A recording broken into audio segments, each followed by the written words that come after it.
اور بعض ناواقف لوگ کچھ ایسی غلطیاں کر دیتے ہیں کہ ان کے نکاح ٹوٹ جاتے ہیں لیکن انہیں خبر بھی نہیں ہوتی ہے۔ ایسی غلطیاں ہو رہی ہیں معاشرے کے اندر۔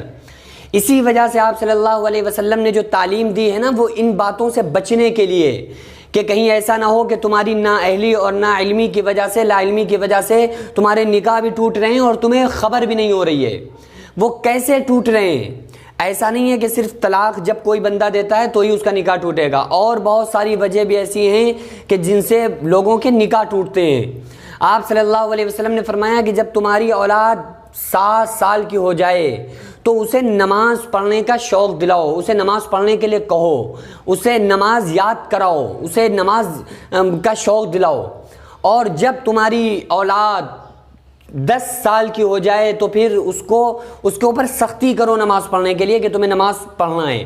اس کے بعد آپ صلی اللہ علیہ وسلم نے فرمایا کہ پھر اس کا بستر الگ کر دو، یعنی 10 سال کی عمر میں آپ صلی اللہ علیہ وسلم کیا حکم دے رہے ہیں کہ کوئی 10 سال کا بیٹا اپنی ماں کے ساتھ ایک بستر پر نہیں لیٹ سکتا، کوئی 10 سال کی بیٹی اپنے باپ کے ساتھ ایک بستر پر نہیں لیٹ سکتی۔ اب آپ کہیں گے یار ہم تو بڑے نیک ہیں، ہمارے دل میں تو کوئی وسوسے آتے ہی نہیں ہیں۔ بھائی شیطان کو وسوسے ڈالنے میں کتنا ٹائم لگتا ہے، اسے کتنا وقت لگتا ہے۔ اور پھر آپ یہ دیکھیں کہ کتنی بڑی یہ جو نکاح کی جو بنیاد ہے وہ ٹکی کس پر ہے۔ مسئلہ کیا ہے کہ اگر کوئی باپ اپنی اولاد کی طرف کوئی ذرا سی بھی غلط نکاح ڈالتا ہے نا دوسری غرض سے، تو پھر اس کا نکاح اس کی بیوی کے ساتھ ختم ہو جاتا ہے۔ تو اس وجہ سے آپ صلی اللہ علیہ وسلم کی تعلیم دیکھیں، خدا کی قسم جو قرآن نے کہا ہے نا لَقَدْ كَانَ لَكُمْ فِي رَسُولِ اللَّهِ أُسْوَةٌ حَسَنَةٌ، میرے محبوب صلی اللہ علیہ وسلم کی زندگی تمہارے لیے آئیڈیل ہے، ماڈل، سیمپل، نمونہ ہے۔ کس وجہ سے؟ اسی لیے کہ جب ہم اللہ کے نبی صلی اللہ علیہ وسلم کو فالو کریں گے تو پھر ہم ان تمام گناہوں سے بچ جائیں گے۔ اور لوگ کرتے ہیں، ایسی غلطیاں ہو رہی ہیں اور انہیں خیال بھی نہیں رہتا ہے، وہ یہ نہیں سمجھ پاتے ہیں کہ ہاں یار ہم سے غلطی ہوئی بھی ہے۔ اس طرح کے بہت سارے کارنامے سننے میں آتے ہیں، مجھے بہت زیادہ سننے میں آتے ہیں۔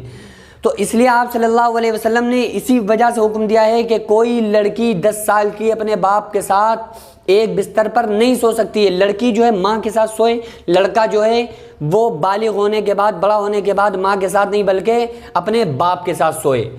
اسی کے لیے حکم دیا گیا ہے لڑکا بالغ ہو جائے، لڑکی بالغ ہو جائے، فوراً نکاح کرنے کا، کہ جیسے لڑکا بالغ ہو جائے نکاح کر دو، لڑکی بالغ ہو جائے نکاح کر دو۔